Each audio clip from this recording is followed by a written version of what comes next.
I think my boyfriend has been using me as a side piece for the last 2 years while he's been living with his ex the whole time. I mean, he told me he moved out of their shared space, but he gets all defensive and refuses to bring me over whenever I ask to see his new place. Tim, 29M, and I, 21F, have been together for 2 years. We are both foreigners living in Europe. Names have been changed. Tim is a very private person in general, and so maybe some of the strangeness stems from that. In order to explain everything, I think I have to start at the very beginning. Tim and I met at an event for native English speakers after each of us having lived here for a year. We hit it off immediately. Later that week we went to a pub crawl with other people from the event and hooked up. Only a few days later we decided to meet up again, but when trying to decide if it'd be at my place or his, he told me it has to be mine and he'll explain why later. For the record, I do not live in an ideal situation to be having people, much less men, over, and he was completely aware of the situation. He came over and told me that he is currently still living with his ex-girlfriend of about 3 months. He had his own room and everything, but because he had prepaid for 6 months of rent to lend her some money, he was staying there. Okay, so yeah, I know this is weird. But who am I to judge? He says they are definitely broken up and I'm just sleeping with the guy right now, so whatever. A few weeks go by, and we decide to start dating exclusively and officially.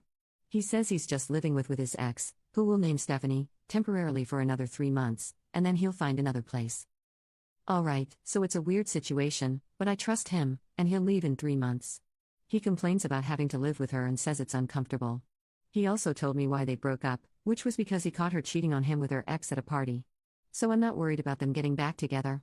I'm not 100% comfortable with the situation, but it's manageable. A few months pass and Tim doesn't move out. He says he's now got his own little apartment in the same house, but that it's so much better for him to stay there because he doesn't have to buy any furniture and the rent is cheap.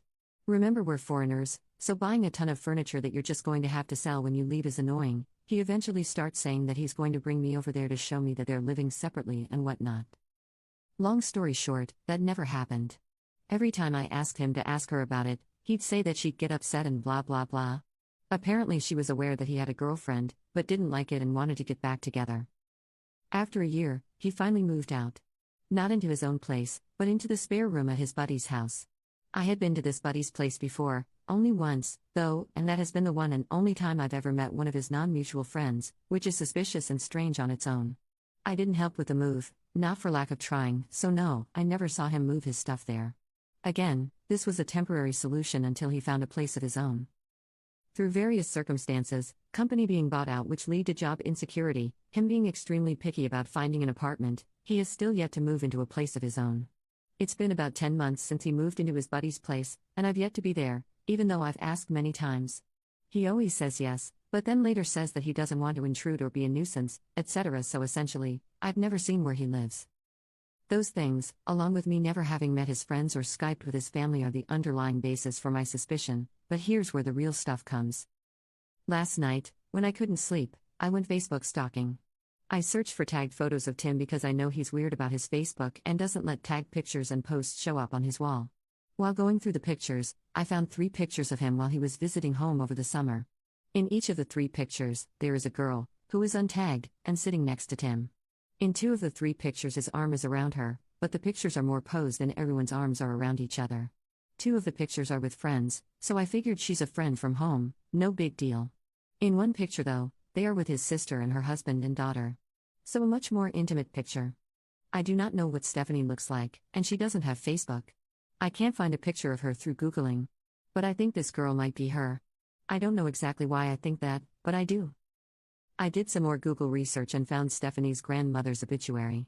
She died in January? So after Tim would have moved out of the house and definitely after they should have been broken up. And yet, on the obituary his name is listed next to Stephanie's as members of the family. I do know that he was close to the grandmother and that she left him stuff in her will, but still I'm suspicious. If what I suspect is true, that means that he was able to hide this from me and her for 2 years, which is honestly just impressive. Right now, though, I'm stuck. I don't want to bring up my relatively weak evidence with him until I can be sure, because he'll just have an excuse and I'll just accept it because I want to trust him and be with him. I don't know how to get any more proof that the girl in the pictures is Stephanie or how to know for sure one way or the other. So that's where I'd like advice. I'm not going to break up with him without knowing 100% because I honestly do love him, but I don't know how I can know 100%. Any advice or help is appreciated. Although please be constructive. Update 1, 6 weeks later. So, it's been a while. The story was developing and I didn't want to update without knowing anything for sure. I never expected my post to get so much attention, and minus the few comments and PMs about being a slut, I really appreciate all of the input everyone had, and I read every single comment and message. So first off, thanks to everyone. As many people suggested I do, I started with a conversation with Tim, where I made very clear how much the whole situation bothered me and why it was an issue for me. I tried to show him things from my perspective and tried to make him understand why I was so upset. He said he understood and apologized profusely. He cried and I cried. He said it was never his intention to hurt me and that he hadn't realized this had been such a large issue for me, and that he had been selfish about it. He said it was all going to change and that I would meet his friends and see where he's staying, and get to Skype with his family, etc. etc. He said I was the most important part of his life here and that he can't imagine his life without me in it. He said he wants to find an apartment for us to live together and that when I'm done with school, he wants to go back home together for good. He also told me that the girl in the pictures was an old family friend, and that he was in the obituary because he still is close with the family and they still wish I was a part of the family. I decided to wait and see if he actually held up his end of things this time, and so we made up and all was well. What I didn't mention is that during my snooping phase before this conversation, I found the phone number to the landline where Stephanie lives and decided to give it a call asking for Tim. Stephanie's dad answered, and when I asked for Tim, he told me to call his cell phone because this was the landline. So, not exactly helpful. Before you guys freak out about the dad thing, the house is like a duplex where the parents have their own half and Stephanie has her own half. This is not uncommon in small villages here. A couple days after Tim and I talked, he texted me asking if I had called Stephanie's house asking for him. I decided not to lie and admitted it. He said that she texted him saying that some girl with an accent had called the house asking for him and he immediately thought that it must have been me. I explained that I did it because I felt desperate for answers and just wanted to know what was going on. I also told him that it was inconclusive. He got very upset and said I had betrayed his trust and that I was acting like an insane person. He isn't exactly wrong about that part, but I explained that I felt forced to take such actions because I felt like I was never going to get any answers any other way. I apologized for the invasion of privacy and for bothering Stephanie and her family. After a few days, he calmed down and forgave me, saying, however, that this may push back me meeting his friends because he told them what happened and they were pissed that I would treat him that way. I waited a few weeks to see if anything would change and unsurprisingly, it did not. So, this past weekend, he got very drunk one night and I was able to open his phone with his fingerprint while he was sleeping. I found texts from Stephanie from the day before talking about what they should make for dinner that night. He told me he was out of town for work that night. I found lots of hearts and I love yous and even him using the same pet names for her as he does for me. He told her he was going out of town this weekend for work and how much he'd miss her. I looked through the past few weeks of messages between them and saw that he had sent her quite a few of the same pictures that he had sent me. He had invited her to have a glass of wine with his buddy and her girlfriend. He picked her up from work multiple times, and there were lots of conversations about who was making dinner that night and what they should eat. I went back and looked for dates where I knew he had slept over with me and he had always told her he was crashing at a friend's place or out of town for work or something along those lines. I also found a group text message titled Family that included Tim, his sister, his mom, and Stephanie. I looked at pictures of Stephanie that she had sent him and was able to very obviously see that it was her in the pictures that I found on Facebook. So you guys were right. For the last 2 years, he's been living with her and seeing me on the side. All the while telling me how much he loves and admires me and how we're going to have a future together. I have been duped and taken advantage of. And I feel like a complete idiot because of it. I haven't talked to him yet, but when he comes over later in the week, I plan to tell him that I know everything. I also plan to tell him that he is a complete asshole. In my ideal conversation, he'd explain to me why he did this and what the fuck he was thinking during all this, but I am pretty sure those are just things that I'll never know or understand. Obviously, I will break up with him. I also plan on contacting Stephanie with a letter telling my side of the story. I will give her dates that I know he spent the night with me, so that she can cross-check them with dates that he did not come home. I also plan to include a USB stick with pictures of Tim and me from the last 2 years and screenshots of some of our conversations from the last couple months. I can't make her believe me, but I want to at least do my best for her. I feel like I owe it to her as a fellow human being to let her know what kind of man she's been with for the last 4 years. I'm open to absolutely any advice on my plan and on how to move forward from this. I won't lie, I feel so lost and so helpless right now.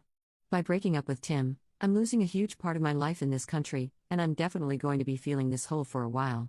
So any help is appreciated. Thank you guys so much for listening and sorry this is long AF. I got carried away. Update 2. Again, I'd like to start off this post with a thank you to everyone who responded with constructive and helpful advice. I read every comment, reply, and PM. So, I took your advice and did not try to have a conversation with Tim. I realized that since he was so successfully able to manipulate me for 2 years, having one last conversation with him was bound to end up with me doubting my findings and perhaps my sanity. I wrote Stephanie a 3-page letter, detailing the relationship that Tim and I have had over the past 2 years, making clear that it was serious and not just a fling. I mentioned dates and events that most people would not have known about, and I included the intricate lies and backstory that he had told me. I included a list of dates from the last 2 months that he spent the night with me and encouraged her to cross-check them with nights that he wasn't at home.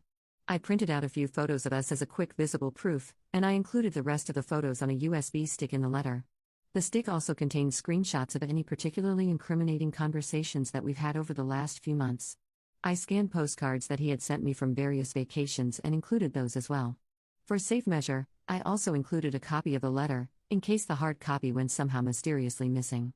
I gave her my email address and phone number and asked her to contact me if she wanted to. On Wednesday night, I had someone drive me to where she lives. If Tim was there, I would just have confirmations that he actually lives there and we'd leave. If he wasn't there, I'd ring the doorbell and hand her the letter personally. We drove the 45 kilometers and Tim was sitting there in the living room on his laptop. It was obvious he lived there. She was nowhere to be seen. His and her names were on the mailbox. I called to see if he'd pick up and he ignored the call. We headed back home.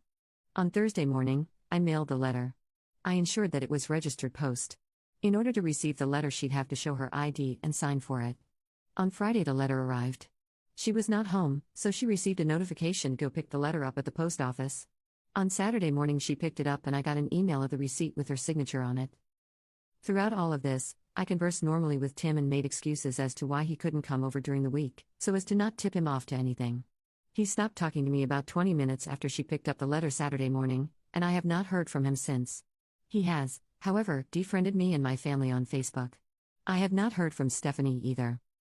So, now it's really over.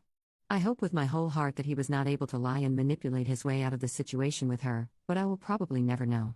I do not expect to hear from him again. I feel very lonely, taken advantage of, and beaten down. I'm going to do my best to try to come out of this situation without trust issues and without being cynical and jaded. I'm seeking therapy to make sure I don't slip into depression. For now, I need to find ways to distract myself and fill up any free time. Thanks again for all your help, r/relationships. This really sucks, but I'll get through it and hopefully be a stronger person for it.